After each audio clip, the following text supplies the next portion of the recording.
Hi guys, it's John here. I'm making a quick vlog because I'm standing right in front of the National Rifle Association building here in Virginia. I've just been in and had a meeting with the public affairs team and the comms team at the National Rifle Association, the NRA, and lots of mixed feelings really. I want to share some of them. We just come out of the rifle range as well. I've never been to a gun range before, so we got to go in there. We've got kind of backstage access where you're normally not allowed photography. We've got to make videos, see some guns being shot, speak with some of the senior people at the NRA. And when I was coming over and saying I was doing this trip, lots of you guys, followers and others I was speaking to were like, what on earth are you doing as a peace activist, as a youth activist, as a human rights campaigner, doing going to the NRA? And I think for me the answer is quite simple, because we have to go and speak to people we disagree with.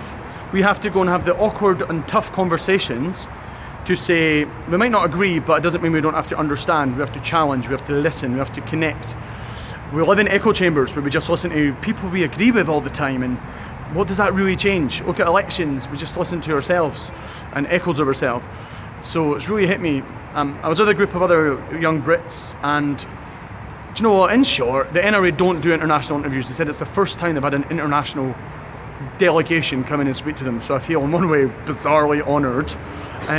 But dude, these are the people who exist in America to support, protect and enshrine the right to have guns.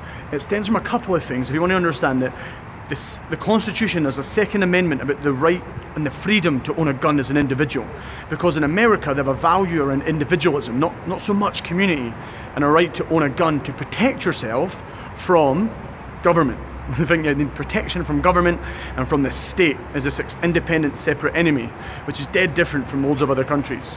They see it as a self-defense thing, as a sport thing, the right to choose, and the state can't come in and dominate and take away your right to own a wee death trap, a wee death machine, a wee sport machine, a killing object.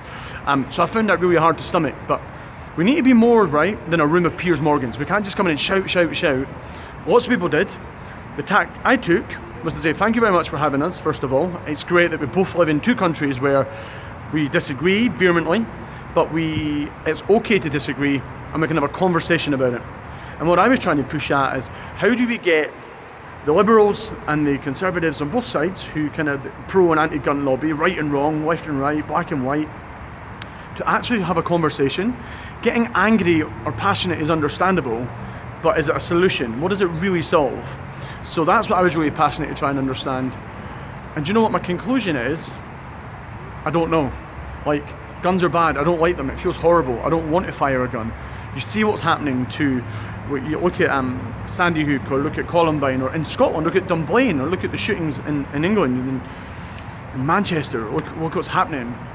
And I suppose that was a bomb, but this intent to kill, I can't help but feel this just supports it. And guns have one use, and ultimately it's destruction, danger and death.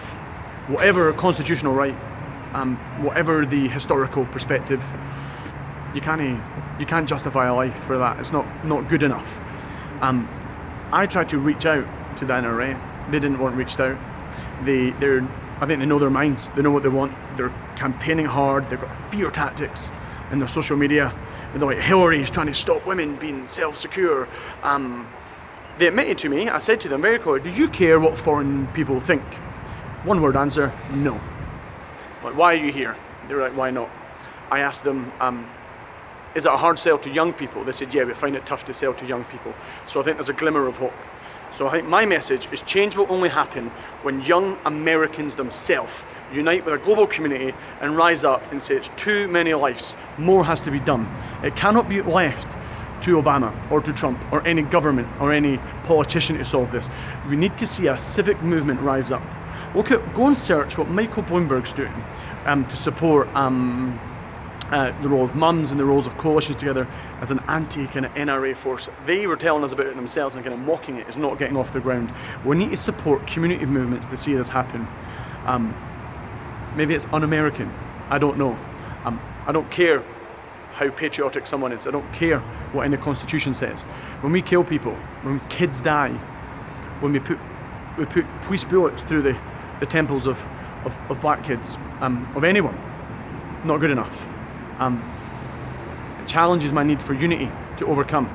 I don't know if there's ever going to be a world where I can be anti-gun, or pro-gun and anti-gun crime. And the difference between, loads of countries have guns, but they don't have this issue. So unique American thing. What is it that causes that? Let's understand it and overcome it. Going to have to run now because we're leaving. But guys, thank you for listening. Super, super interesting. Speak to you again soon.